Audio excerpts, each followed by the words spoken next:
I am Curran Bhatia, joined by Adam Kownacki. Adam, last time we saw you in the ring, it was back in June against Joe Cusumano, and we know that it was a loss.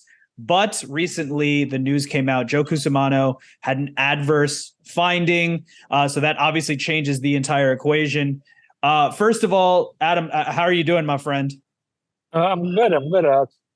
Took some time off, spending with the family in Poland, a little vacation, back home in Miami, and the news came out.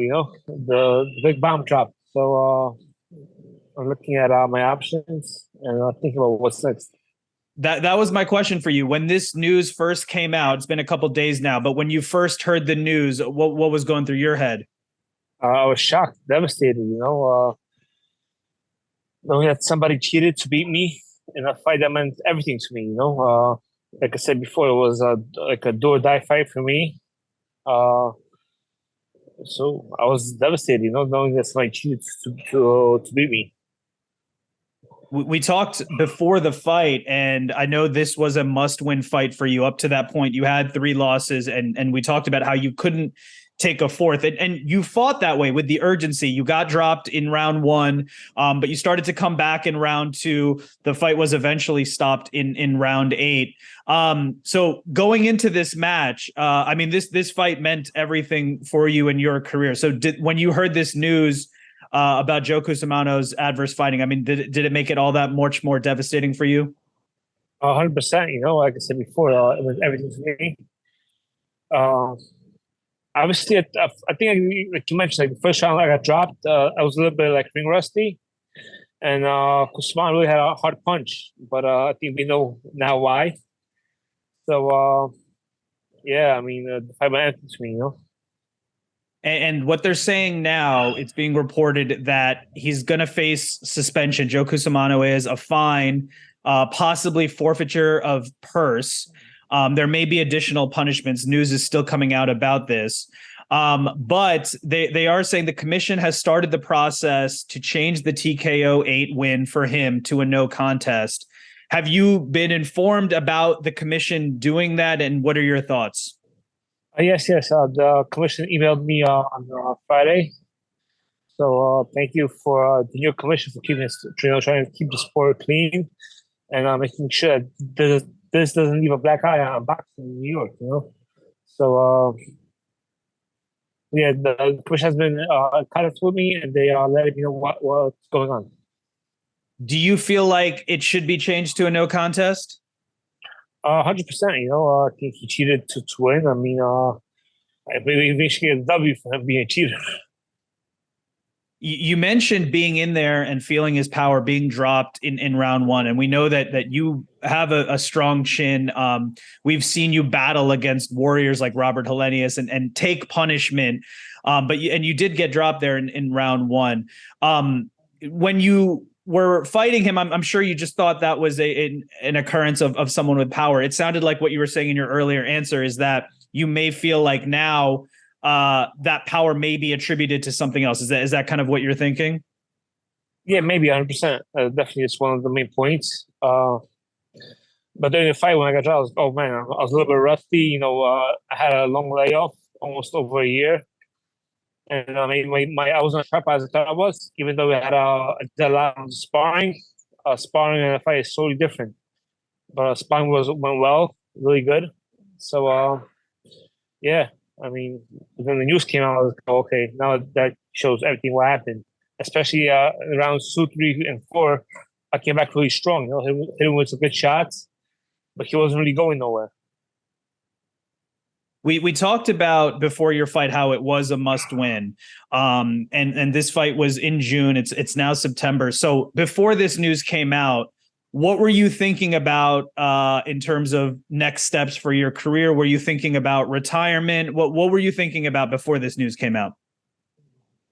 Yeah, definitely a lot of questions, a lot of thoughts. Uh, I think, yeah, I was like maybe like semi-retired. Maybe I'll do like one more fight in Poland just to find my homeland where I was born.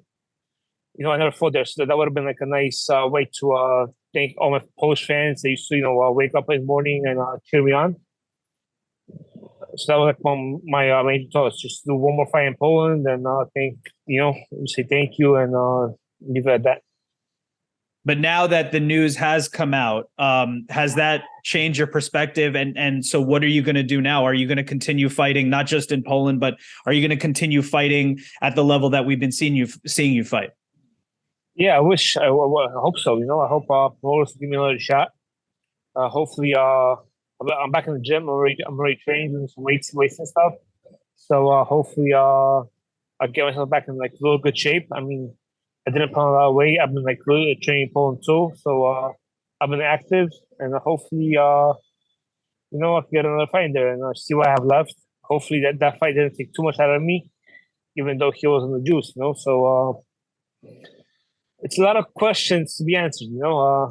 Hopefully, we'll get some more answers in the next couple of weeks, and hopefully get a fight lined up. From a mental perspective, I'm sure it was devastating to take that fourth straight loss. And I'm sure you were devastated about the news about the adverse finding. You mentioned that you felt you were cheated, and that's a very reasonable thing to feel. It wasn't a fair playing field. But I'm just wondering also, for your mental perspective, is there any part of you that said, well, okay, this guy cheated, so it wasn't a fair fight, so that changes my perspective on the loss in general, and maybe that gives you a little confidence? Because I know coming into this fight, you were in some of the best shape we've ever seen you. You took your shirt off at the press conference. You were training hard with Sugar Hill Stewart. So was that dynamic in play at all in your head? Yeah. I mean, like I said before, I had a great camp. Trained very hard for this fight. Had great sparring partners. So in the fight, like I do, you move my head a little bit more. Maybe not as much as I should have, but definitely a little bit more. So definitely you saw a good Adam, because that's the fight. But when somebody's around 8 the same way they were in round 1 with the same energy, it's hard to compete with that. And it's definitely hard to compete with that. And you mentioned fighting for Poland. You're a fan-friendly fighter. The Polish fans and other fans show up for you. We've seen you in Barclays Center and elsewhere with a sea of red shirts and cheering you on. And you've always been a warrior in the ring. Come forward, leave everything in there. And that was no different in your last fight or even any of your other fights. The question does need to be asked here. Now, we talked about Joe Cusumano. It also came out recently that Robert Helenius had an adverse finding in his short notice fight against Anthony Joshua. You fought Robert Helenius twice. Those were 2 losses for you. Now, just to be clear, there's no evidence or anything that says Robert Helenius had an adverse finding in his fights versus you, but I'm sure that got you thinking. I mean, what were your thoughts when you heard about Robert Helenius's adverse finding? Like you said, there's no evidence to cheat against me, but I think, but he's a cheater in my eyes. I mean, he got caught once, so he's definitely a cheater against AJ. So I mean, I can't say he did something against me because he wasn't caught, but yeah, definitely ask questions like, did he take anything when he fought me? There was no VADA testing. I was tested before the fight because I was in the WBC clean boxing program. So they came and tested me in training camp. I'm not sure if I can do the same for him. So we got to do something to keep boxing sport. Keep boxing a clean sport. We don't ride bicycles or we don't hit baseballs. We try to knock out the other person. So it's definitely a hard sport and it should be kept clean. I mean, you got to give props to Eddie Hearn right now for trying to implement the VADA testing to all the fighters he signed, and hopefully he'll be able to do that. 100%. It's something that needs to be cleaned up in this sport. We need to get some type of universal testing system, 24/7 testing, whatever it is, because we need our fighters are going in there like yourself, risking their lives. And there needs to be a safe playing field. So changes definitely need to be made 1000%. So you mentioned Helenius and like you said, there's no evidence. But I asked you the question about Cusumano. Like, does it change your perspective? Looking back, does it change your perspective at all about those 2 losses versus Helenius? I mean, versus me, he was clean, I mean, definitely ask questions. Like I said, he's a cheater in my eyes. So I wish there was there were like stricter rules about VADA testing when I fought him, but they weren't. So he as far as we know, he won fair and square. I mean, obviously there's thoughts on ahead, but I don't want to get into any legal trouble with saying anything bad. So I'll leave it at that. We'll leave it at that. But obviously, one person in your position, one could speculate, because now we're actually talking about 3 of your last 4 losses, right? Almost being in question there. Now, it is important to say that, like we said, there was no evidence about Helenius during your fights. But I do think it would be natural for an athlete to think about those type of things. So I'm sure that's crossed your mind. I wanted to ask you, you mentioned the sport needing to be cleaned up. And we mentioned VADA testing. We mentioned things that other organizations are doing. In your mind, as someone who's in this game and been in this game for a long time, how do we clean up the sport of boxing? Random testing, like I know the WBC is trying to clean that up with a clean program. I mean, if you rank in the top 15, you gotta sign up to be in the VADA random testing. I mean, I think that's a step in the right direction, Can you believe we've had 7 months without an NFL game?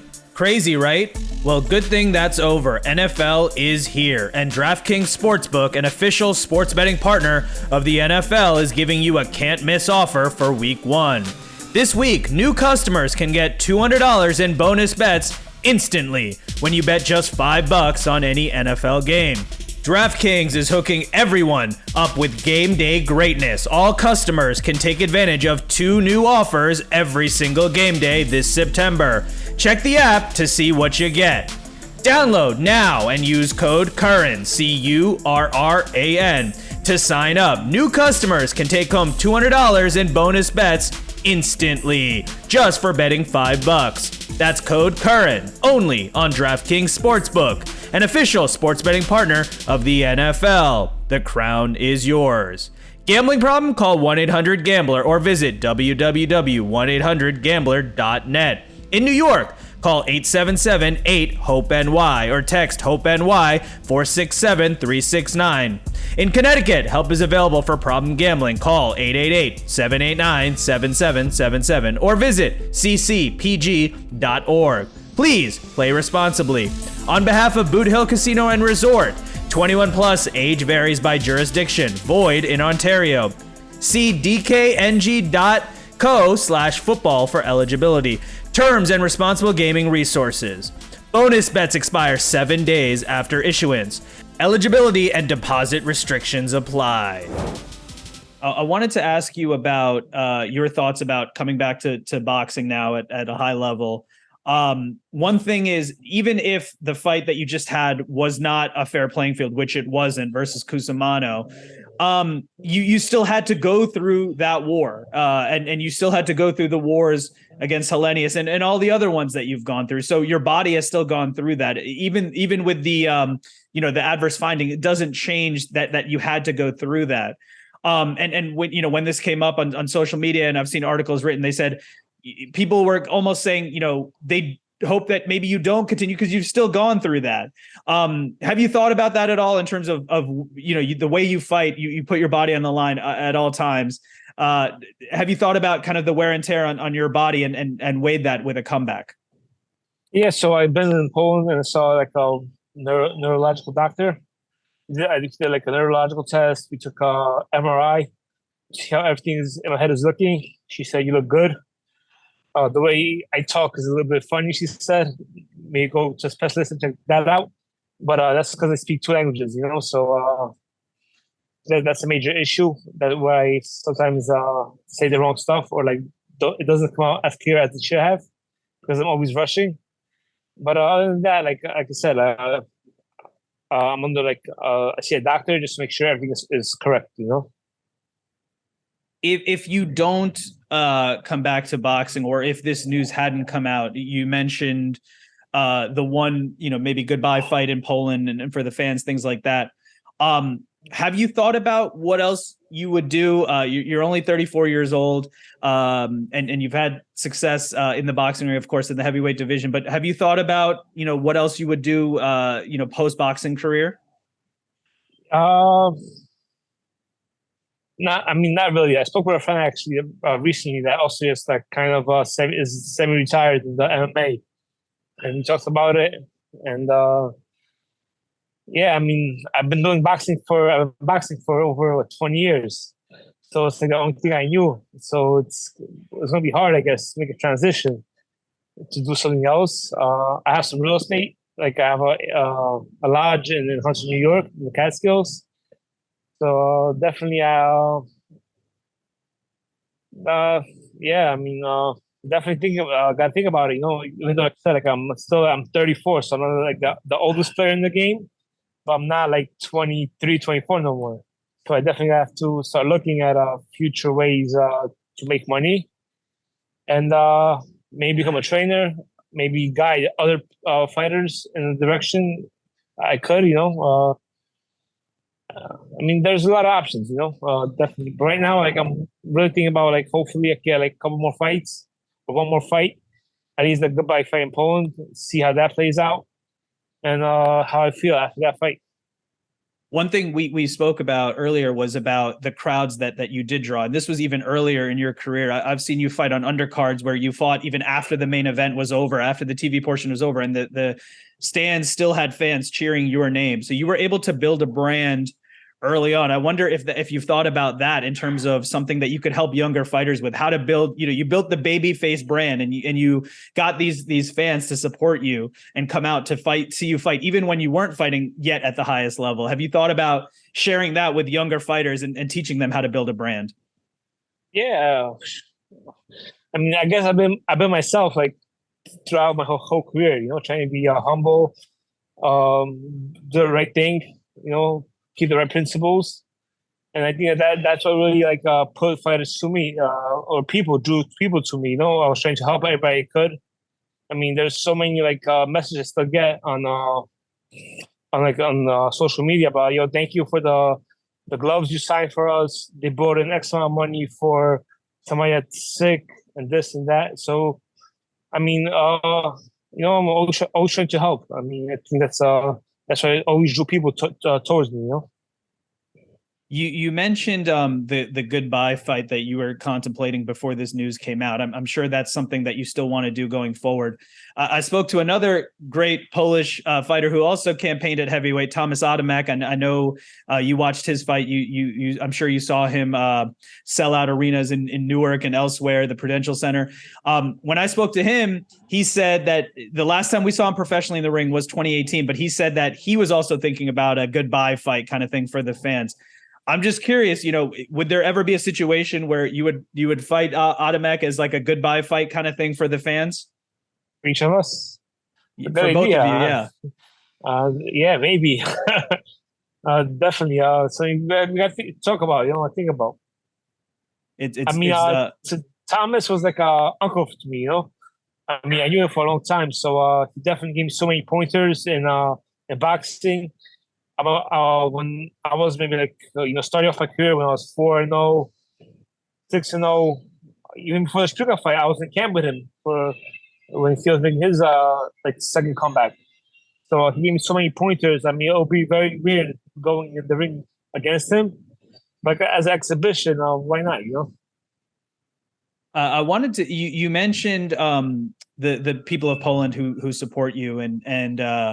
I know that that's a big part of your fighting identity. And we before your fight with Joe Cusumano, you said it was the people of Poland that helped you come back to boxing, right? They inspired you. They wanted to see you fight. Have you had a chance to speak to some fans from Poland, the people of Poland, after hearing this news? And what are they saying? Do they want to see you back in there, especially after hearing the latest news? Yeah, definitely. I mean, the past news with two of my former opponents popping up negative. I mean, definitely ask questions. But yeah, I think people want to see me. Like you said, I always put on a good fight, give a lot of emotions, and people like the fights, my fights. They always draws people in. So it's definitely a good feedback. Just I was always a step slower in that fight, or a little bit weaker. And now I know why. I wanted to ask you We mentioned the the fans in Poland and all your fans and supporters around the world. You've had you've created a fan base. They come out to support you. So what would be your message to your fans and supporters? What would you want to say to them right now? Thank you for the support. I mean, it really means a lot. I mean, life is a roller coaster. Sometimes you're getting ready for a drop, and then when the drop falls, it's big and it's very exciting, or it's very shocking. But then you gotta climb back up, and definitely, I guess in my last words, like I said, like maybe one more fight, and definitely stay in boxing. I mean, I've been doing it for such a long time. It's the only thing I know how to do. Yeah, I mean, definitely. I mean, I haven't really thought about it for like that long. Well, so it's definitely I'm still like debating or thinking about it. But uh, but yeah, I mean, thank you for the support, guys. If you do continue your career here in America or at the same level that you were fighting at before, have you thought about who an opponent would be or who you want to fight? Uh, right now, I just want to get a win. Like I said, even though the last fight would be a no contest, coming off 3, 4 losses, definitely want to get a win. So probably be like maybe like a small show just to get a win, and then if I do that, that's what I'm thinking right now. Just do like a little small show, maybe here or even in Poland, just to get a win, and then go from there. Like I said before, like I've been in a lot of wars, but if I feel good, if I feel great, I mean, when I started boxing as a young, 14, 15-year-old kid, my goal was to become a world champion. And it's hard, like, to give up on your dreams, especially after the last guy you fought was a cheater. Speaking of the last guy you fought, Joe Cusumano, is that if there is a way in the future to make sure that there is 24/7 testing, VADA testing, some kind of testing at a high level, would you ever want to take a rematch if you could ensure that it was at a level playing field? 100%. I mean, I'm very stubborn. I hate losing. So, him, Hellenius, Demis Aaron, all my past 4 losses, I would like to revenge them all. If the Cusumano fight was at an even playing field, now that you have been in there with him and you have experience against him, how do you think the fight would play out if it was at a level playing field? Knockout. Just by me. To close it out, I just wanted to ask you. We've talked about your story. You came here with the immigrant mentality. I know you mentioned it's the American dream. You mentioned kids bullied you a little bit. You were a little chubby, and you grew up and you became this fan friendly fighter. You fought competed at such a high level. Is this just there's ups and downs in any journey, and I'm sure this is just part of the journey for you. You've had humble beginnings, and it's been amazing what you've achieved. Do you look at everything that's happened recently as just stepping stones and just continuing this great journey that you've been on? 100%. It's a journey. You gotta take it on the chin and keep going forward. I mean, that's what life is about. It's never easy. It's never handed to you. You gotta work hard for what you want, and you see that by my career, my life. I think I motivate a lot of people. There's still like a lot of fans back in Greenpoint. They're still like they tell me, "Oh, I picked up different sports. Was it like even like Muay Thai just because of you? Because you're from here and you were able to make it to a high level. So it means a lot to see like people like saying I'm the reason that they're motivated to train. Really gives you a push, and you don't want. I not want to end it at that like this. Adam Kownacki, I want to thank you so much for the time. Best of luck on what you decide to do next, and I hope to talk to you soon. Thank you for having me on again. Thank you for telling my part of the story.